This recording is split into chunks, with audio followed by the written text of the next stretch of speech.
ప్రకాశం జిల్లా అద్దెంకిలో కేంద్ర ప్రభుత్వ ప్రజా రైతు కార్మిక వ్యతిరేక నినాదాలను నిరసిస్తూ వామపక్షాలు జైల్ బరో కార్యక్రమం నిర్వహించారు. అంబేద్కర్ విగ్రహం నుంచి ఆర్డీఓ కార్యాలయం వరకు ర్యాలీ చేపట్టి ధర్నా నిర్వహించారు.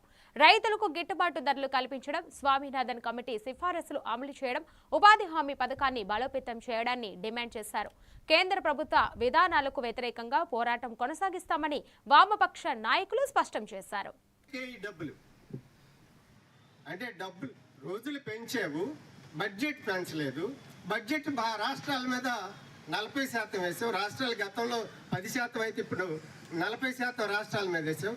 రాష్ట్రాలన్నీ మేము మొయ్యలేమని చెప్పి బీజేపీ పరిపాలిస్తున్న రాష్ట్రాలు అయితే ఇంకా గట్టిగా ఎదురు తిరిగినాయి. 3-4 రాష్ట్రాలు.